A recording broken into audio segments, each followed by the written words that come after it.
Hello everyone, welcome to my YouTube channel Indian active classes. आज हम class 12 Hindi 100 marks उसने कहा था का ऑल ऑब्जेक्टिव प्रश्न देखने जा रहे हैं। तो इस वीडियो में अंत तक बने रहें क्योंकि यह वीडियो आपके लिए बहुत ही महत्वपूर्ण होने वाला है। इस चैप्टर से जितने भी ऑब्जेक्टिव होंगे इस वीडियो में हम देखेंगे और उसे सॉल्व करेंगे और साथ साथ याद करते हुए चलेंगे। लेकिन उससे पहले अगर आपने हमारे चैनल को सब्सक्राइब नहीं किया तो सब्सक्राइब कर बेल आइकन दबा लें, जिससे हमारी हर वीडियो की नोटिफिकेशन आप तक जल्दी से पहुंचती रहे। चलिए वीडियो शुरू करते हैं। तो हमारा उसने कहा था पाठ से पहला नंबर जो है तो उसके लेखक कौन है, तो उसके लेखक हैं चंद्राधर शर्मा गुलेरी। उसके लेखक कौन है? चंद्राधर शर्मा गुलेरी।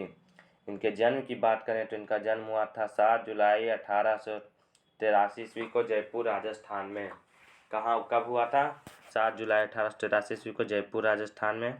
और इनके निधन की बात करें तो ये 12 सितंबर 1922 ईस्वी को काशी उत्तर प्रदेश में इनका निधन हो गया था।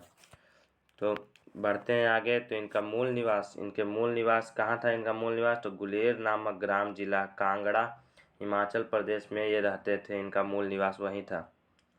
और इनका निबंध, कुछ प्रमुख निबंध है जिन्हें आप जान लेते हैं कि कछुआ धर्म, पुरानी हिंदी और भारतवर्ष, ये इनके प्रमुख निबंध है। बढ़ते हैं नेक्स्ट प्रश्न। तो हमारा ऑब्जेक्टिव नंबर का पहला नंबर प्रश्न पूछ रहा है, उसने कहा था कहानी में किस शहर का चित्रण है? उसने कहा था कहानी में किस शहर का चित्रण है? तो ये है अमृतसर। इसका राइट आंसर होगा option number A is right. बढ़ते हैं नेक्स्ट प्रश्न की ओर। हमारा दूसरा नंबर इससे क्या पूछता है कि लहना सिंह के गांव का नाम क्या था? लहना सिंह के गांव का नाम क्या था? तो ये था मांझे। Option number B is right. तीसरा नंबर प्रश्न पूछ लिया है कि लहना सिंह किस पद पर था? लहना सिंह किस पद पर था? तो ये थे जमादार के पद पर। Option number C is right. इन सभी ऑब्जेक्टिव प्रश्न को यही याद करते चलिए ताकि आपको बोर्ड एग्जाम में कोई परेशानी ना हो। तो हमारा चौथा नंबर प्रश्न पूछा है, लहना सिंह की मृत्यु किसकी गोद में हुई थी? लहना सिंह की मृत्यु किसकी गोद में हुई थी? तो ये हो गया था वजीरा सिंह की गोद में लहना सिंह की मृत्यु हुई थी। हमारा नेक्स्ट नंबर प्रश्न कर रहा है, पलटन विदूषक कौन था? पलटन विदूषक कौन था? तो ये था Wazira Singh. Option number C is right. छठा नंबर प्रश्न क्या कहता है, सूबेदार हजार सिंह के लड़के का नाम क्या था? सूबेदार हजार सिंह के लड़के का नाम क्या था? तो ये था Bodha Singh. Option number A is right. बढ़ते हैं नेक्स्ट प्रश्न की ओर। हमारा सातवां नंबर प्रश्न कह रहा है, भारतीय सिपाहियों किसके साथ संघर्ष हुआ था? भारतीय सिपाहियों का किसके साथ संघर्ष हुआ था? तो ये हुआ था जर्मनी के साथ। Option number D is right. हाँ, नेक्स्ट नंबर प्रश्न कर रहा है, जर्मन लेफ्टन को किसने मार गिराया? जर्मन लेफ्टन को किसने मार गिराया? जिसे मार गिराया थे लहना सिंह ने। Option number C is right. हमारा 9वां नंबर प्रश्न क्या कहता है, सिख राइफल्स जमादार लहना सिंह का नंबर क्या था? सिख राइफल्स जमादार लहना सिंह का नंबर क्या था? तो इसका राइट आंसर होगा ऑप्शन नंबर ए 77। बढ़ते हैं नेक्स्ट प्रश्न की ओर। हमारा 10वां नंबर का क्वेश्चन क्या पूछता है, सरकार ने सूबेदार को जमीन कहाँ दी थी? सरकार ने सूबेदार को जमीन कहाँ दी थी? तो ये दिए थे लायलपुर में। Option number D is right. Next नंबर प्रश्न कर रहा है, 11वां नंबर, गुलेर जी का जन्म हुआ था। गुलेर जी का जन्म कहाँ हुआ था? ये हम ऊपर ही बता चुके हैं। इनका जन्म हुआ था जयपुर राजस्थान में। Option number B is right. बढ़ते हैं नेक्स्ट प्रश्न की ओर। हाँ, 12वां नंबर प्रश्न पूछ रहा है, सुखमय जीवन किसकी रचना? सुखमय जीवन किसकी रचना है? तो ये है चंद्राधर शर्मा गुलेरी की। Option number A is right. बढ़ते हैं नेक्स्ट प्रश्न की ओर।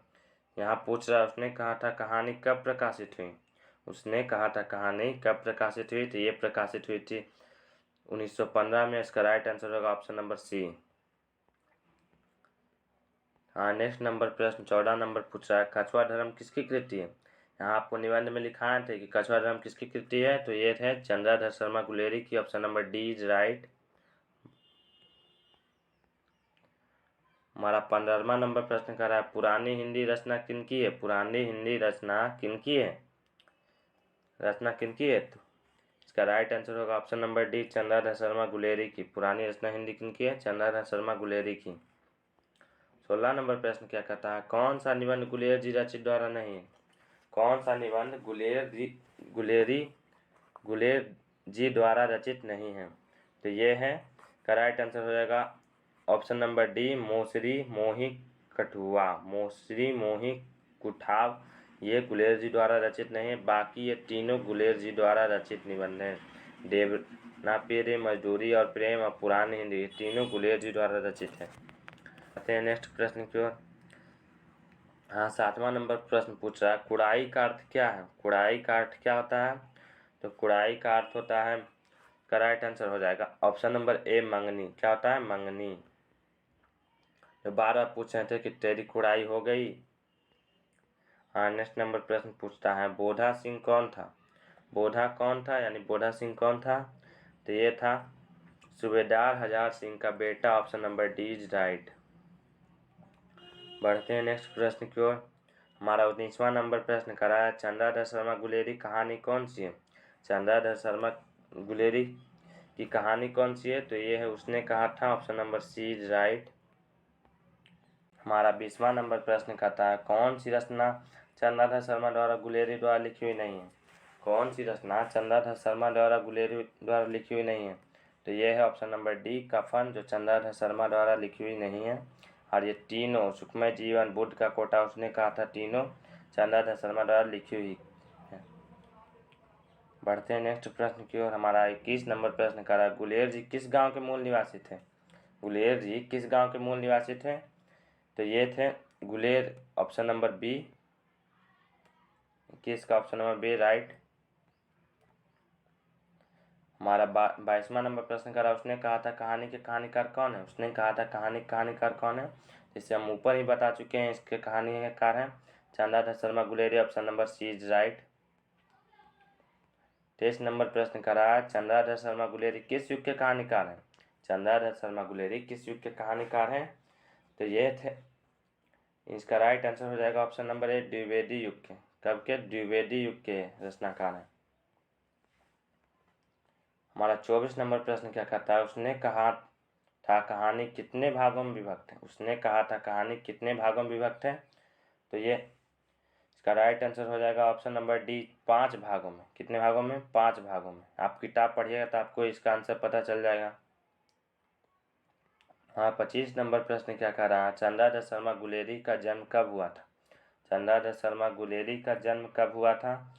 इसका राइट आंसर हो जाएगा ऑप्शन नंबर सी, 7 जुलाई 1883 ईस्वी को। हम ऊपर ही बता चुके हैं। हाँ, 26 नंबर प्रश्न क्या कह रहा है, लहना सिंह किस कहानी का पात्र है? लहना सिंह किस कहानी का पात्र है? तो यह है उसने कहा था का। Option number D is right. हाँ, 27 नंबर प्रश्न पूछता है, उसने कहा था किस प्रकार की कहानी? उसने कहा था किस प्रकार की कहानी है? तो ये है, राइट आंसर होगा ऑप्शन नंबर बी, कर्म प्रधान। क्या है? कर्म प्रधान। आप सभी क्वेश्चन को याद करते हुए चलें ताकि आपको बोर्ड एग्जाम में कोई परेशानी ना हो। हमारा 28 नंबर प्रश्न कर रहा है, पुरानी हिंदी रचना किसकी है? पुरानी हिंदी रचना किसकी है? इसका राइट आंसर हो जाएगा option number C, Chandradhar Sharma Guleri की रचना पुरानी हिंदी है। इनकी रचना से बहुत सारे प्रश्न पूछे जाते हैं, तो आप इनकी रचना जरूर याद रखें। 19 नंबर प्रश्न पूछ रहा है, किरीट सिंह कौन था? किरत सिंह कौन था?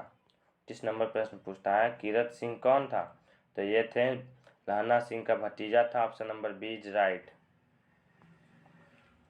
बढ़ते हैं नेक्स्ट प्रश्न की ओर।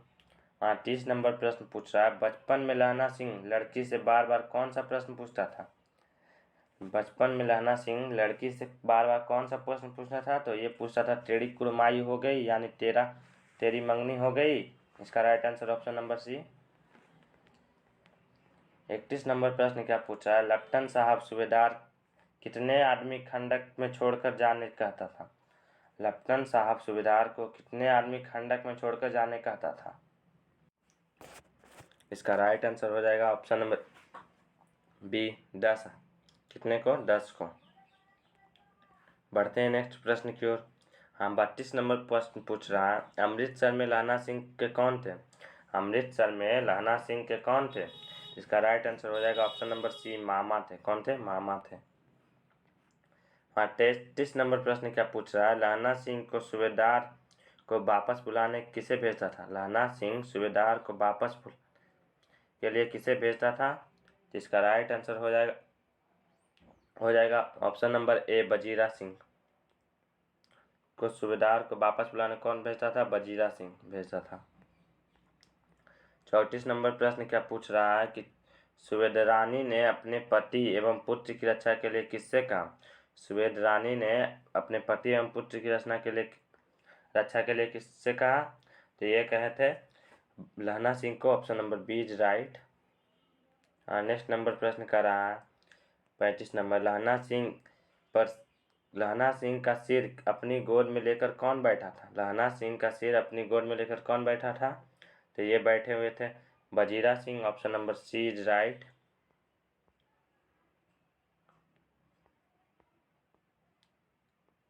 बढ़ते हैं नेक्स्ट प्रश्न की ओर। 36 नंबर प्रश्न पूछ रहा है लहना सिंह के मामा कहाँ के रहने वाले थे? लहना सिंह का मामा कहाँ का रहने वाला था? तो ये था अमृतसर का। Option number B is right. हमारा अगला प्रश्न कर रहा है 37 नंबर, उसने कहा था किस वर्ष की रचना? उसने कहा था किस वर्ष की रचना? तो ये क्वेश्चन ऊपर भी आ चुका है।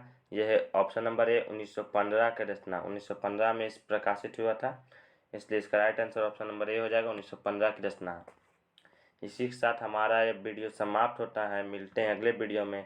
लेकिन फिर से आपको बोल रहे हैं, अगर आपने हमारे चैनल को सब्सक्राइब नहीं किया तो चैनल को सब्सक्राइब कर लें, बेल आइकन जरूर प्रेस कर दें, और अभी तक वीडियो को लाइक नहीं किया तो लाइक कर दें और अपने दोस्तों में शेयर कर दें, क्योंकि वीडियो बनाने में बहुत ही मेहनत लगती है। Thanks for watching.